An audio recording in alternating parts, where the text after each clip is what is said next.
Vampires. Immortal, seductive, dangerous. For over 200 years, vampires have romanced our popular imagination in fiction, in film, and in myth that stretches back to ancient times. But would it come as a surprise to many of you listening that there are modern people who identify with the word vampire, that they call themselves vampires? They come in many shapes and sizes, many different belief systems, and they may be standing next to you in line at the grocery store. I use the word psychic vampire to identify myself. Now, I understand that many of you watching these have probably come to these videos by watching me also on a television show called Paranormal State. So the idea of a psychic vampire may seem fairly extraordinary to you. And yet, a psychic vampire in many ways is simply just a different sort of psychic.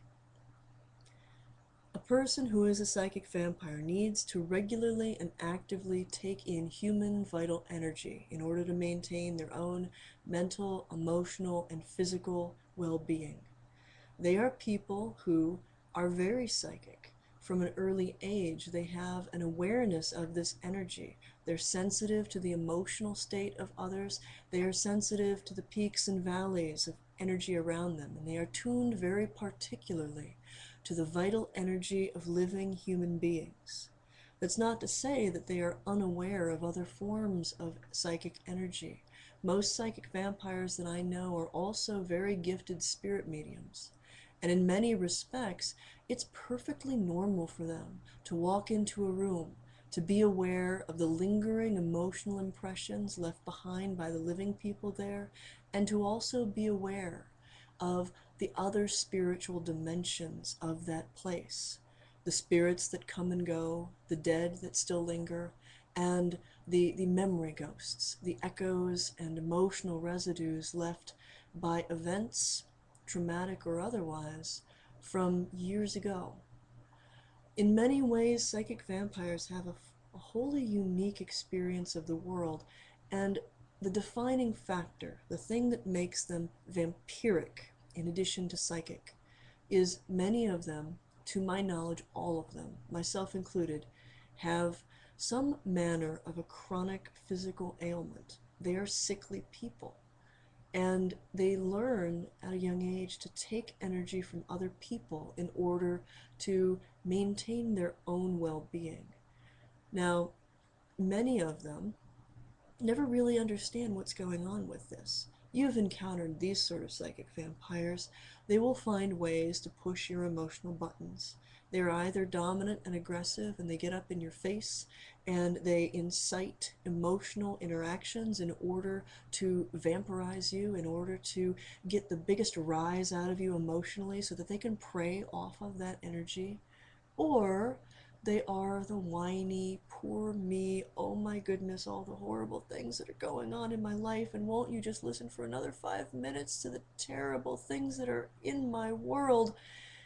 They always have something going wrong. There's always something wrong in their world, their life, their health. You have to listen to how bad it is, and no matter how much energy or effort that you put into it, no matter how much sympathy you give them, no matter how much advice, what they really want is your attention.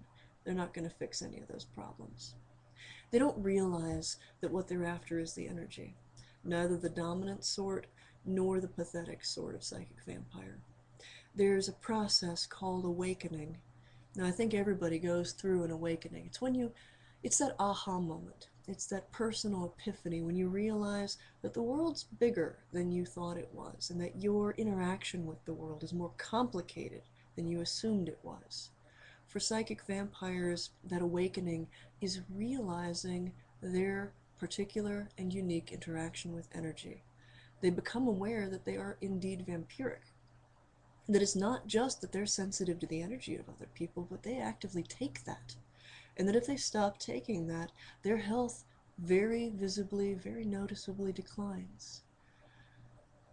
There's been much debate in the modern vampire community as to whether or not we should call ourselves vampires. I mean, we don't sleep in coffins as a general rule.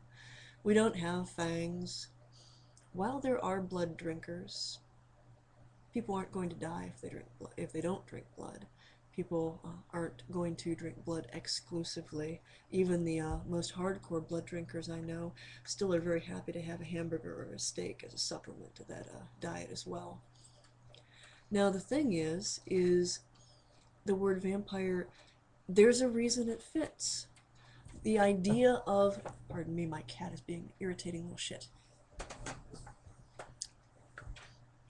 Anyway, the idea of what makes a vampire. The definition of a vampire is somebody who feeds off of life, be it blood or energy. So for people who identify as vampires, or at least vampiric, there's no escaping the connotations of the word at its core. Now, the word comes with an awful lot of baggage. I mean, these days, True Blood, Twilight, Dracula, Lestat, there's so many different pop culture portrayals of the vampire. And yet at the same time, it's a somewhat powerful image if you really think about it. Vampires as a pop culture image are ultimate wish fulfillment. They are immortal and powerful, seductive. They're superhuman. They're kind of like modern superheroes, only superheroes that you can really relate to because they're not perfect. They're imperfect. They're flawed. They are driven by their hungers and by their passions. For a certain aspect of the modern vampire community, people who are often referred to as lifestylers, that's the real way that the vampire clicks for them. The vampire is a self-image, an identity, something that they can kind of put on and adopt as a persona. They are not necessarily psychic, they are not necessarily vampiric.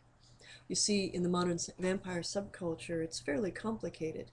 There are psychic vampires like myself, psychics who are vampiric for whatever reason, but the vampirism seems in some respects to fuel their psychic abilities in addition to keeping their bodies running at optimum efficiency when otherwise they would be sickly. There are blood drinkers. The blood drinkers are split about evenly down the middle. Some of them feel that they are taking vital energy from the blood, and the blood is a focus, a carrier for that energy. But there are just as many blood drinkers who feel that they have a material, physical need for the blood, that by drinking human blood from willing donors, ordinarily who are tested very carefully ahead of time because there are tremendous health risks if you are going to imbibe blood from a living vessel. Tremendous health risks attached to blood in any sort, frankly, that feel that they are proactively self-medicating and that there is a physical constituent in the blood that they need, that they do not have ordinarily. And then there are the lifestylers. They love vampires. Vampires are powerful. Vampires are a current myth told to us again and again in books and on the screen, and they are things that who wouldn't yearn to be? Beautiful, immortal, eternally young. Lestat is a rock star. I mean, you don't get much more wish fulfillment than that. There are darker vampires that are portrayed, but these days they're more the focus of bodice ripper romances. They're the kind of boys that girls swoon over and girls that boys swoon over. So it's a complicated subject when you cross the reality of vampirism, particularly psychic vampirism or blood vampirism, with the pop culture portrayal of the vampire. But you almost can't understand why somebody would call themselves a vampire or vampiric without at least understanding where the word comes from, how we've told stories about it, and how it has developed from what the vampire was with its roots in folklore.